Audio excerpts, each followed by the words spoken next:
Good morning, everyone. Welcome and happy Wednesday. How is everyone doing?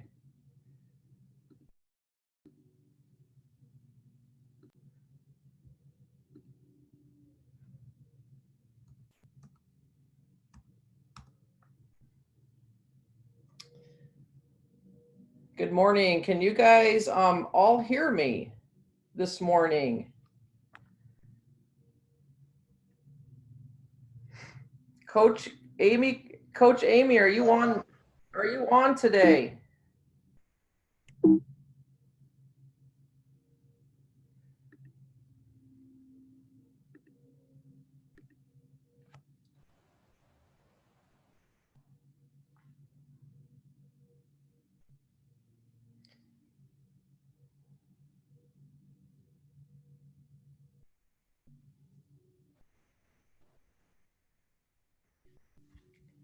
Good morning.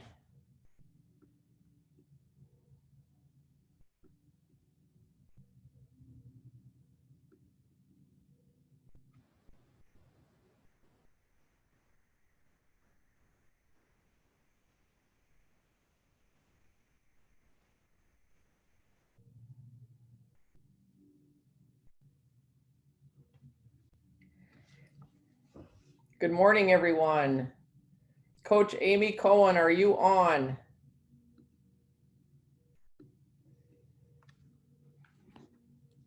I think we're having some technical difficulties this morning already.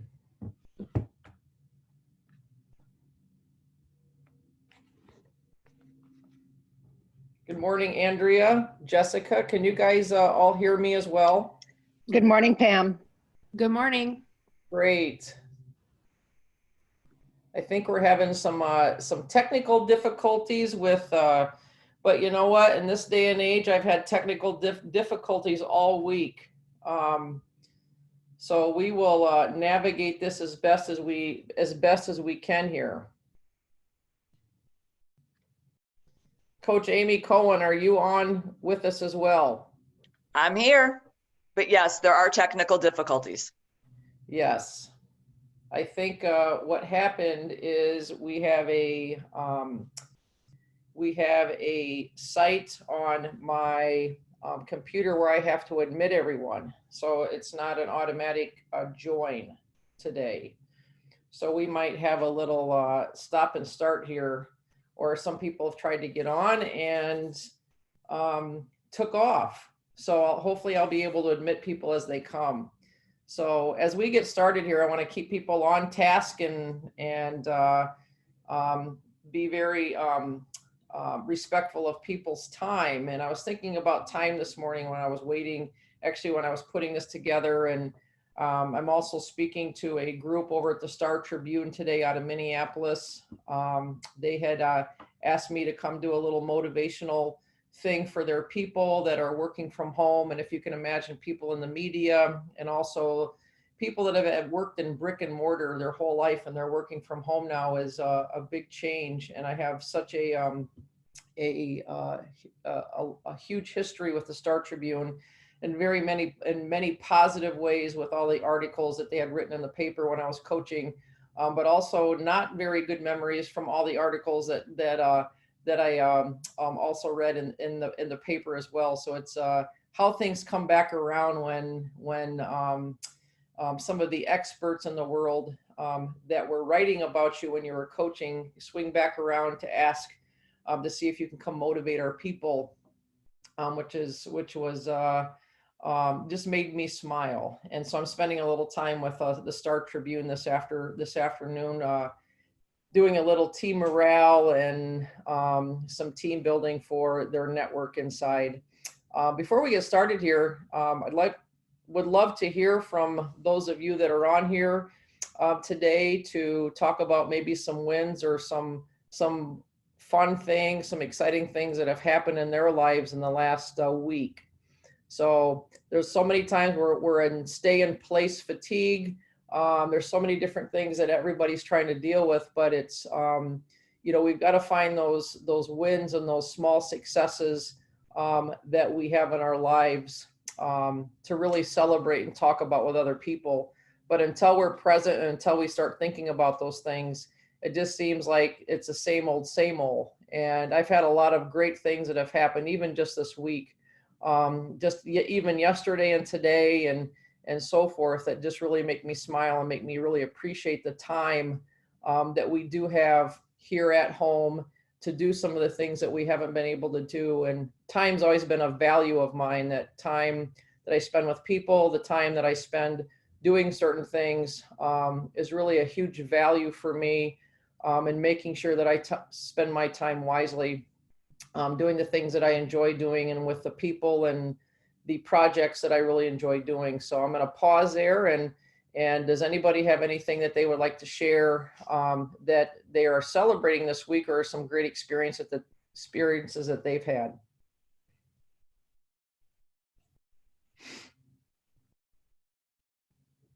I'll share. My name is Jess Scott, and I'm Director of Hockey Operations at the University of Minnesota. And a couple of things that happened for us this week. Last night we had 2 of our graduating seniors get drafted to the NWHL by the Minnesota Whitecaps. So that was exciting, and I think especially cool for them with how their season ended. So that was kind of fun. And then on a personal level, I have a 5-year-old who's starting to go a little bit bonkers with all of this, but he got a letter in the mail yesterday. So we're trying to kind of bring back the lost art of a little pen pal mail writing, which I thought was pretty cute because he's never really known that at his age. So that was something kind of cool, I thought. That's great. Thanks for sharing, Jessica. And I also saw that Rachel Banham was able to announce one of your players last night for the Whitecaps. So that was kind of fun as well. So congratulations. Thank you. Anybody else? Good morning. This is Kimberly Wagner. I live in Denver. I lead the small commercial underwriting department for Travelers for the 10 states in the Northwest and the Southwest. I was actually 2 things, one on a personal level and one on a professional. I loved the talk last week, and I actually was able to get my underwriting directors together and go through those 3 quizzes that around the skills necessary for team players to lead through crisis. And it was just really a great experience to kind of let them get those aha moments that we all were getting last week. So that was pretty cool to share some of that. And then on a personal level, my 16-year-old, you can imagine a 16-year-old, I think they miss socialization. It's hard enough on adults, but teenagers, I have a 20-year-old and a 16-year-old, and my 16-year-old, we took a hike last week. I do live in Colorado, so while it was 60 degrees in Golden, it was raining and snowing on us 30 minutes away on the mountains. So we did, our hike was shortened, and we're gonna try it again this afternoon, but she actually told me it was her best day in quarantine, in 6 weeks, because she just got to be with mom for 3 hours and hike and go through to drive through and get ice cream. And you just realize how important this time is and how much you'll appreciate it later. Yeah, thank you. And sometimes those things bring you to tears when your kids are moved in that way, to be able to hear that they actually enjoy spending 3 hours with your parents, and then just going through the kind of the old school drive-through to get an ice cream cone. Just really kind of puts things in perspective for sure. Anyone else?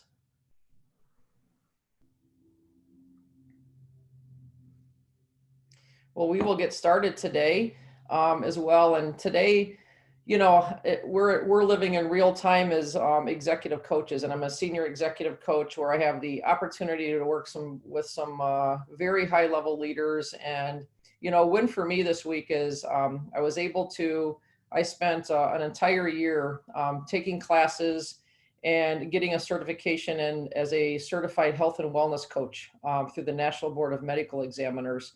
And before I was notified on Monday that I actually passed my 4-hour exam. You have to take you know, all of these classes for an entire year. You have to get coaching hours. You have to do all of these things. And you get to the very end and you have to pass a 4-hour exam. And I found out on Monday that I finally passed my exam. And then I learned that there was, before all of us, there was about 800 of us coaches globally that passed the exam on Monday. Before that, there was only 2,100 globally health and wellness certified coaches for health and wellness around you know, mental health and wellness and trauma and depression and all those things that when we come out of this, it will keep us pretty busy focusing on something else for executives and employees throughout organizations. And then, you know, I was talking about time before. I'm learning so much from my clients now, and that's where I really kind of come up with my real-time topics, two non-negotiable values in a team.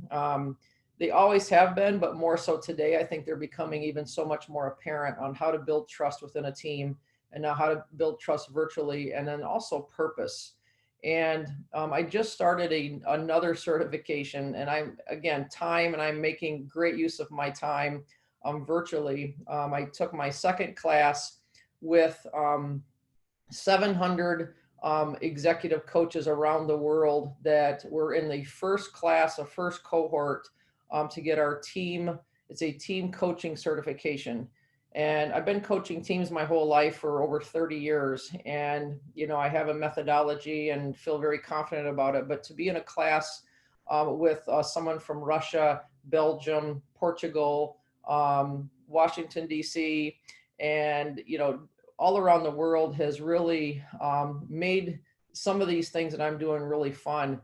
But a lot of these things that we're talking about, I know Amy can say the same thing as well, that are coming in real time from the conversations that I'm having that people are having around the world, but also with my real-time clients. And this is why I chose how to build trust and purpose, because it's really come to the forefront really how we have always led teams, but they have become so much more apparent.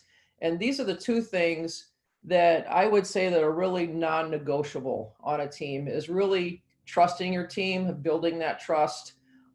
Is just like your family. Your family, you trust your family, and your team is your family. You go to work and you spend time with your people at work more hours than you do with your family at home. And these are non-negotiable values for a team, is trust and also purpose. And so I want to talk a little bit about trust today, and really, you know, the confidence to really get to the next level. When you think if you trust your team and you trust your teammates, the confidence that it gives your company, the confidence it gives you, and the confidence it gives your teammates, really around so many different things. You know, the lack of trust that you have on a team really decreases your time management. You know, the time that you have, it really decreases your innovation. It decreases creativity. It decreases efficiency. It decreases productivity. And, you know, there's so many different problems that go unaddressed when there is not trust on a team. Trust is the foundational, you know, team 101 concepts and values that you have to have. And if you don't have trust, you don't have a lot of those things that I mentioned there, and how important it is. And Kimberly, you said you went back and gave your team, you know, those questions, and, you know, hopefully some of those questions really made people think, and really made people talk, and really made people self-reflect on that trust. And can people trust me as a teammate? Can people trust me to do different things? And now teams are becoming so much more relevant across companies, that in order to get things done, you have to be able to work in teams, not just your one team, but cross-functional teams. And so building those bridges, and how we build those bridges, is really, really important. And, you know, there was an individual on my call yesterday, and they were actually in a company over in Belgium. And they're like, I'm still building trust within my teams, even through COVID-19, and we are pushing people to get things to market. We are trying to build momentum. And so people are still in companies pushing, building momentum, putting pressure on people to get things to market. So how do you build that trust within those teams? And I'm going to share, I'd like to hear from some of you as well, but I'd like to share an activity that I do with teams. As soon as I walk in the door and before I start working with any executive team, any sales team, that I do, and it's one exercise that you can do with your team as well, to really talk about. And the first one, and the one I'm going to talk about today, is getting some behavioral agreements down with your team. Even when I was coaching teams, each and every year I had a different team. For 27 years, I had a completely different team. Even if you change out one person or change out two people, you have a completely different team, and you have a different dynamic, and you have different strengths, and you have different challenges. And so it's so important to get those behavioral agreements so things are understood and not misunderstood. And I'm sure many of you have done this, as far as what are our behavioral agreements and how are we going to show up and behave and interact with each other. It's just not a free-for-all, or we just all show up and like, hey, we're a team. Let's try to accomplish something magical together. But what are I want you to think about some of those behavioral agreements that you have with your teams on how we behave and how we show up. And this is so important to really establish right from the beginning, to build that trust. So you can have those critical conversations and address problems, and you can communicate, so you can actually have some more efficiencies and have that trust. So write some of those behavioral agreements in the chat room, and I will share with you, with the last team that I worked with, I'll share some of the behavioral agreements that were established by the members of the team. They weren't established by me. Again, inside I was cheering and rooting them on because I wanted them to say all the right things when I was working with them. But these are within the teams, these are some of your behavioral agreements. Here's some, and you can write these down. And these aren't behavioral agreements that you're going to go in and tell your team. These are things you do together as a team, so you have alignment and you have buy-in, so you're hearing everyone's voice. So the first one would be, that someone said, would be phones. When you are working with a team, you're in a team meeting, that the phones are on vibrate, or the phones are turned upside down.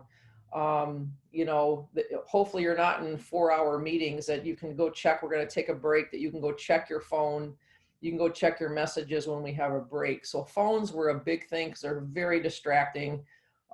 People are addicted to phones, and they've always got to be checking their phones. So that was a huge behavioral agreement that people had. Another one was really to listen.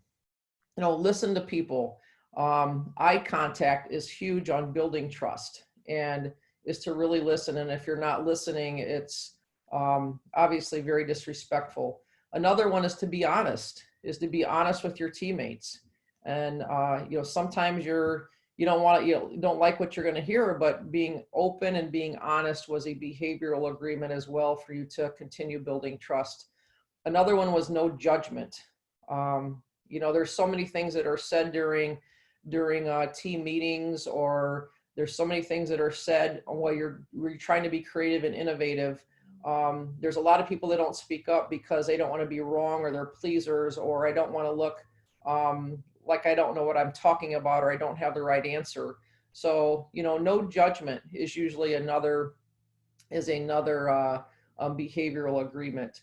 I thought another interesting was participate. A behavioral agreement is for everyone in this room on this team is to participate in conversation, to participate in critical thinking, to be able to participate with your opinions and your perspectives, and also to be present, be right here. There's so many different things that are going on in our lives that are extremely distracting. Especially now during COVID-19, but is to be present with your team. Coach Amy, what are some of the other comments that are in the chat room that are behavioral agreements on people's teams? We have some great ones. So I'll just go through the list. Safe space, confidentiality, no bad ideas, just contribute, show up on time, / early, be respectful, no phones, agree to disagree, and the safe space got a lot of love. That was well received. That was a good idea. That's great. Mm-hmm. Jessica, I'm going to call you out. Were you the one that says be early? Yeah, how'd you know? I think it's just a coach thing. Right, exactly. Just it goes along with just be respectful too. Like everybody's time is valuable, and don't be the person that's walking in right on time or late. Yeah, if you're on time, you're late. So there's pillars of trust. There is eight pillars of trust. And I will share just a couple of them with you. I'm not going to go through all eight, but there's a pillar of trust is really when you are showing compassion, to people. And that is part of listening. That is also part of that eye contact. And it's really a pillar of trust is when you can actually show compassion to your teammates and to your team leader, is to really have that compassion on really understanding. Another one, and I'll just share one more with you, is really around clarity of expectations. That is around trust is really knowing what to expect, knowing what the expectations are. And when I was coaching, and now I work with executive teams that's a huge part of building a high performing team is communicating the expectations, being clear with the expectations, but also as a team member, is understanding and knowing what the expectations are, and not of really the team lead, but of each other. What are our expectations of each other to be on this team? And those are two pillars of the 8 pillars of trust that I will share with you today, as well as that compassion really builds trust, and also clarity around expectations is really also one of the biggest factors for sales teams and salespeople as well.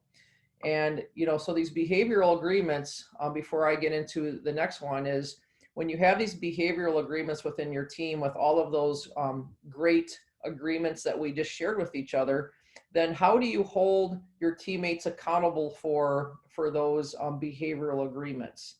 And I'm a true believer on 3 levels of accountability. And accountability is a glue that really ties the commitment to productivity and results and growth and performance on really creating that culture of accountability. And the first one is really holding yourself accountable for all of those things that we just mentioned. So I got to hold myself accountable for my phone. I've got to hold myself accountable for being a great listener. I've got to hold myself accountable for that confidentiality, so people can trust me as a team leader, trust me as a teammate, that I'm not putting things on social media or running around and talking about things at the water cooler. I really have to hold myself accountable, number one. And that's when the magic happens, is when you have like-minded people around you that really have the same vision and the same goals as you are, that really are in it for the right reasons, that they hold themselves accountable. The second level of accountability is holding your teammates accountable, that accountability within the team. And that doesn't happen on very many teams because we've got a lot of passive aggressive individuals. I'm just going to worry about myself over here.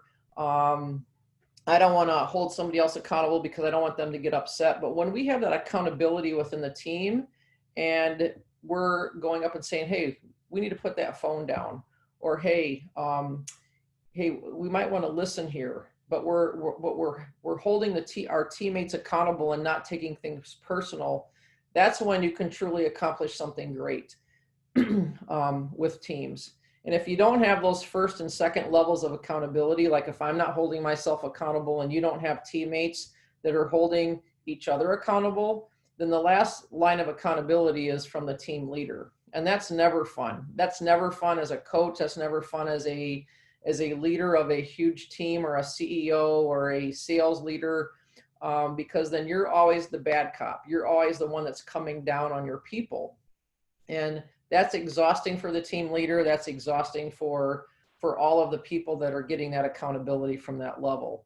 So those teams that are getting the accountability from the on point leader, you know, that's more of a chore, and you will be successful, but not as successful as the teams that have that accountability within the team. So that's when you really have that high level of trust, that you know that the person on the right and the person on the left is doing their part, doing their role to the best of their ability, and you're all in it for the same reason. And so that's when the special things and the magical things really happen. The second non-negotiable is really around purpose, and is having that purpose-driven value on your team. And this is the 21st century leadership. And I would say most companies are still focusing around the 20th century leadership, around, we all have a mission, we all have a vision, we all have business goals and business driven companies. But now into the 21st century, especially with the different generations, the 5 and 6 generations that are in the workplace, and everything that is going on now through a crisis, through so many different life events and the things that people are experiencing within companies, it is so much more around purpose-driven, that purpose-driven organization, and really that focus around people. And, you know, once we come out of this, you know, the workplace can be traumatic, and a lot of trauma that's going on right now for staff and for leaders across industries. And, you know, if people's businesses survive, it's like, will it thrive again? And, you know, how will we take care of our people? And, you know, when you're looking at building a high performing team and a high performing business and company, is really, you know, what is our purpose? And I actually had a client, was working with a client was a physician yesterday. And I just said, can I ask you, because we were talking about their team and how they had the largest team within the medical organization that they were in. And I said, can I ask you what the purpose of your team is? And they went and rattled off a whole bunch of great words. And I said, this sounds like your mission. This sounds really like your mission. And I said, have you ever thought about what your purpose was? And they said, well, our purpose is really to care for patients. We're driven by caring for our patients.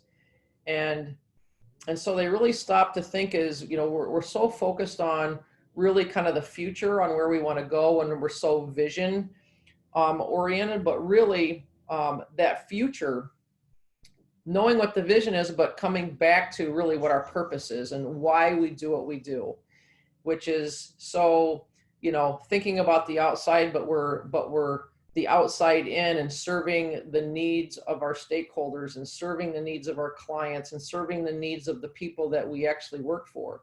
And so when I was coaching, and now I work with teams on this, it's really, what's our why? You know, what is our why, and why are we able to do what we do, and why do we do what we need to do? And I ask myself this question after every year when the season came to an end, or for business people when the fiscal year came to the end, or when a quarter came to the end, and you had goals to reach, and you had certain things that you needed to accomplish.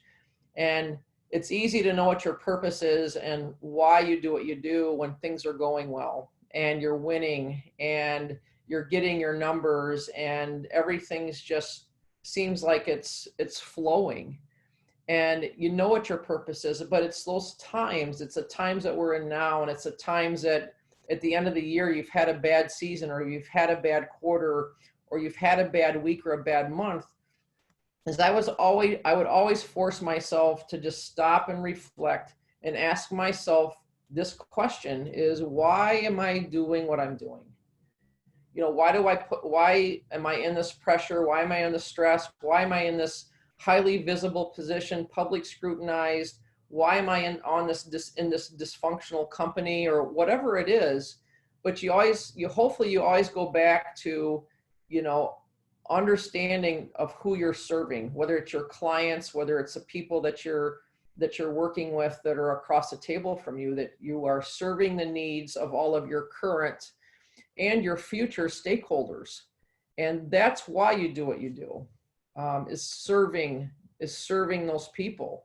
And so that purpose driven around teams and that value of the team is really that authentic alignment, and making sure that your entire team, and now that you have that trust, that you've really taken that time to build that strong foundation, are we not just aligned by our purpose, but are we authentic? Are we authentic around the alignment, and really feel it deep to the core on this is why we're working sometimes on the weekends, or we're going the extra mile, is that we are all aligned on our purpose, that purpose-driven team, that purpose-driven company. And, and then as leaders and as individuals, is how do we communicate that throughout the organization? We are on the same page as a team, that we built that trust. We are all aligned with our purpose, and we are purpose-driven, and we are so focused and excited about what we do that it brings so much passion and so much energy out of us that it doesn't feel like work. It is a hobby, it is a passion, and you so much enjoy what you're doing. But how do you communicate that then throughout the organization? It would be your next opportunity, your next challenge. So everybody in that organization is focused around the purpose. And this is such a very strong and non-negotiable value for any successful team, is to have that undeniable trust, that unwavering trust, and also around that purpose, the purpose of the company, the purpose of your team, to be able to and then being able to communicate that throughout the organization. So I'm going to give you a question here, and you can type it into the chat box, is what are your behavioral agreements on your team that will create a level of trust and safety? So think about the agreements that you've had now with your team, and you've communicated those, and are they doing extremely well? Are they good, or are they poor? And maybe you don't want to put poor, you can put there's room for improvement. So if you can just type that in the chat box, we can kind of see the numbers. Okay.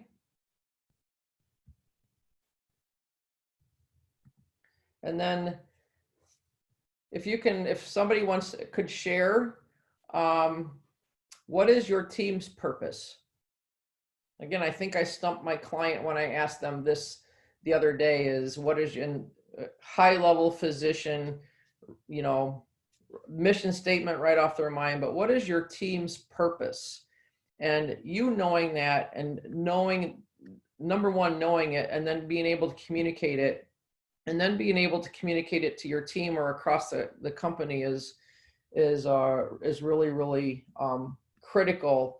Especially, it's critical before the pandemic happened, but it's even so much more now on businesses to thrive out of this, and for us to come out of this with a more sense of purpose and meaning coming out of the pandemic. And it's really going to take a different type of leader than what we've had in the past to move forward with our companies and our teams coming out of the pandemic, because we're going to have so many different types of challenges and so many different types of things that we'll be facing coming out of this. So what is your team's purpose? Would someone like to share?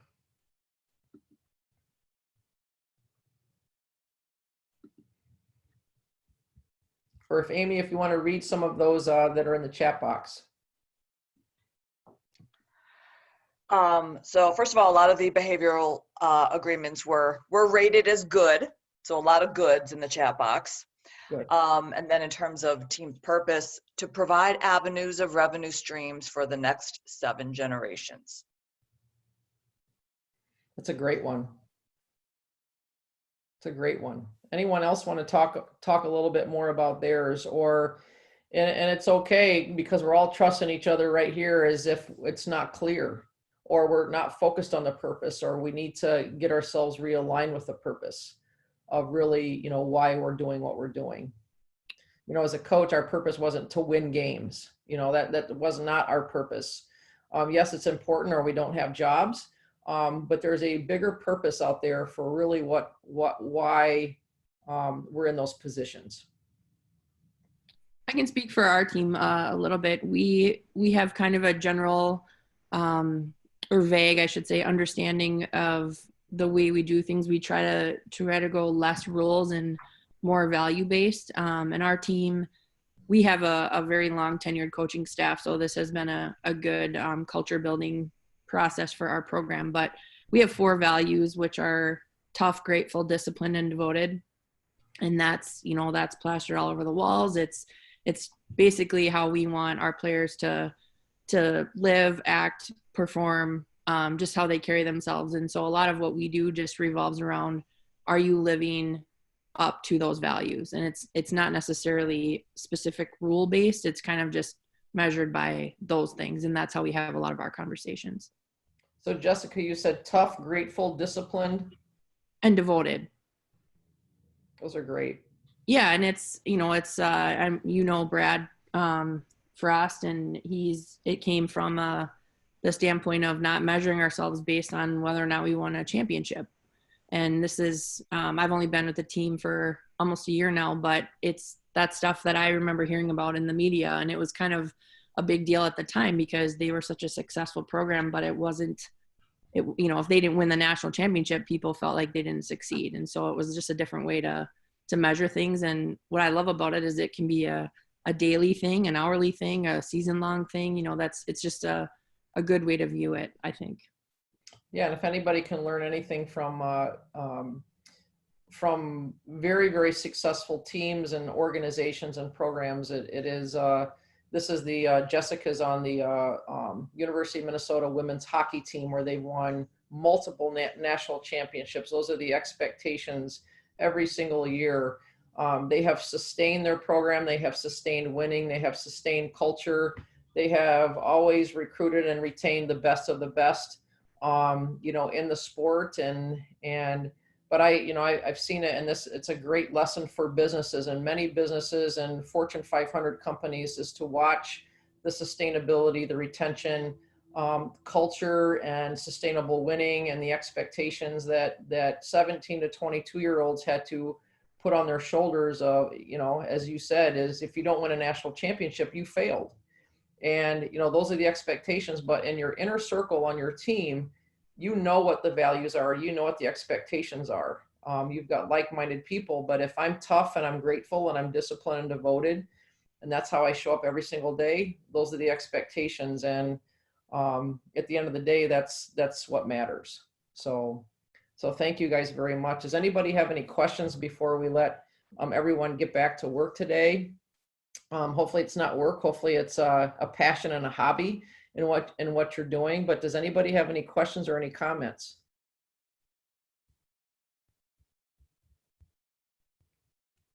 Coach Amy, you have anything?